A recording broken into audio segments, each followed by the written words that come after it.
Welcome back to Thursday Thoughts. This week we're talking about what does heat and what does state do to aging whiskey. Milam Greene, uniquely Texan, but also uniquely Kentuckian. Let's dive in. If you don't know about Milam Greene, it is a distillery just outside of Austin, Texas that works with Bardstown Bourbon Company. They also source liquid from Tennessee, and they also make their own distillate in Texas.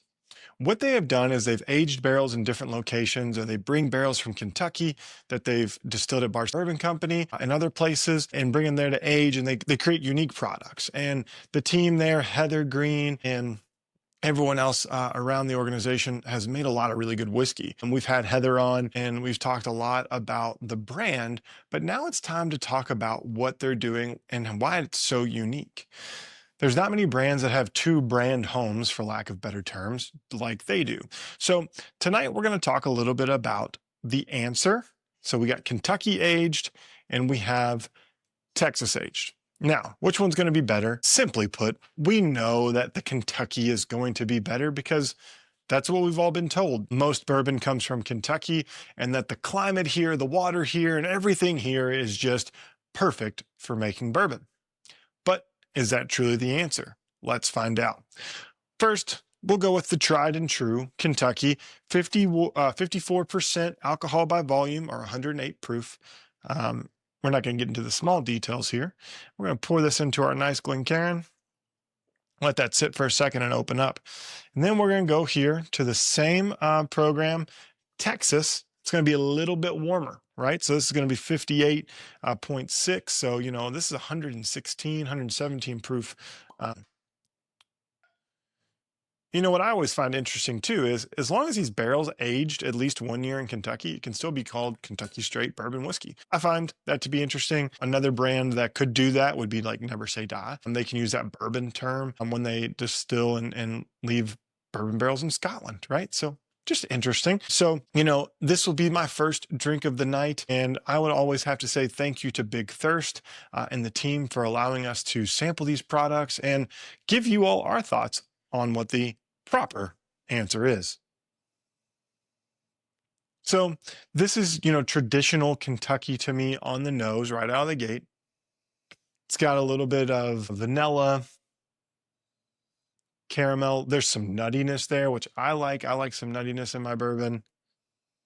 When it smells kind of creamy, there's a little cola note in here, a little bit of cherry as well. Kind of simple, subtle nose. But again, first drink of the night, may not get all of the flavoring profiles that I would get maybe 2-3 drinks in. There is a cinnamon in there that's kind of nice as well. But overall, really nice, simple, approachable bourbon.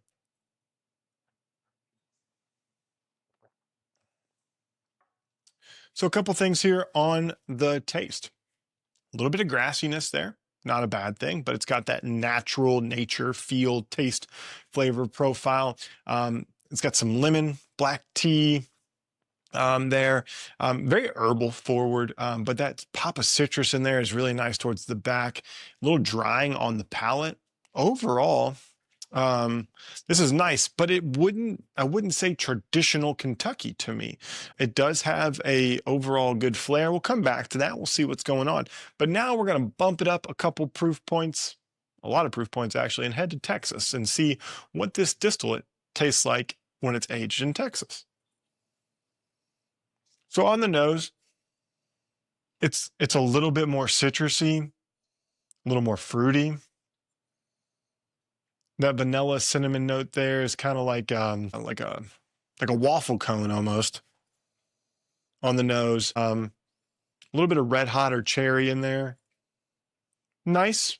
I wouldn't say too overly different, but barrel extraction, a lot more heat, more humid or less humidity, in Texas, higher angel share. So let's dive in.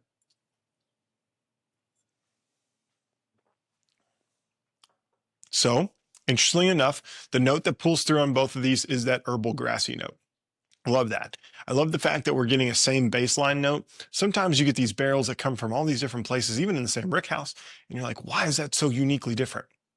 There's one pull through note, Big fan of that. So the answer is that they're making good distillate that's replicable in barrels. So that's the first thing I want everyone to know. Like, good distillation, no matter where it's aged, there should be some notes that create a similarity to the baseline profile overall. This one does drink a little warmer, i.e. the proof is higher. It has more punchy notes. So that black tea is more exaggerated. That vanilla is more there. The citrus is a little bit less, but there's some more fruitiness there, some red fruit overall. It's just different. It's a little more punchy. So do I have the answer yet? No, but we're going to do a little more studying. So what does that mean? We got to go back for a second drink.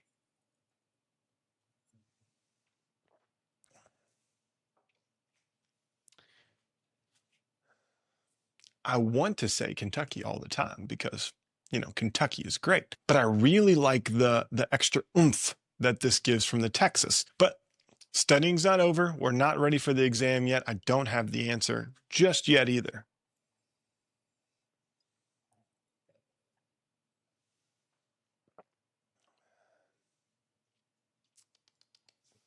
So here's the thing. The answer is whichever one you choose. That's a cop-out, right? No, it's not. It's not a cop-out because they're different for different things and different reasons. They're both unique, but the distillate itself is clean. It's smooth. I'm talking about smooth it doesn't have sharp edges. Not smooth like, oh, it goes down smooth. It's got a little bite on the back end, but it doesn't have a lot of sharp edges. It is, a nice wave or a bell curve from a note perspective. Honestly, I prefer the Kentucky a little bit more because it is softer. I do like that softer profile. It's more towards my proof point. If you want something a little more punchy, you want those exaggerated flavors, then the Texas one is really damn good too. I'm not saying that there's a right and a wrong here, but if you wanted Jake's answer from the Bourbon Lens, Jake's answer would be to go with Kentucky. It's always Kentucky. No offense to what everyone is doing in Texas and Colorado and everywhere else. I just am a stand for my home state, right? Who wouldn't be? But what we know is that the team at Milam knows what they're doing. They're creating good liquid in partnership with a variety of different distilleries and what they're doing down in Texas. And I'm excited to see what Heather and the team do for the future. They are so driven, and they're one of the most unique craft distilleries and craft makers of whiskey in the market. So if you don't know about Milam Greene, this is going to be a great place to start because it will not scare you away from Texas whiskey, which sometimes people are like, I got to go. It's not for me. This will give you a true feeling of what's happening in Texas with a little bit of Kentucky flair. And then this one is just true to Kentucky's heart. So my answer, Kentucky. You can't go wrong with either, but we'll catch you next time on Thursday Thoughts. Thanks for hanging out with us. Until next time, cheers.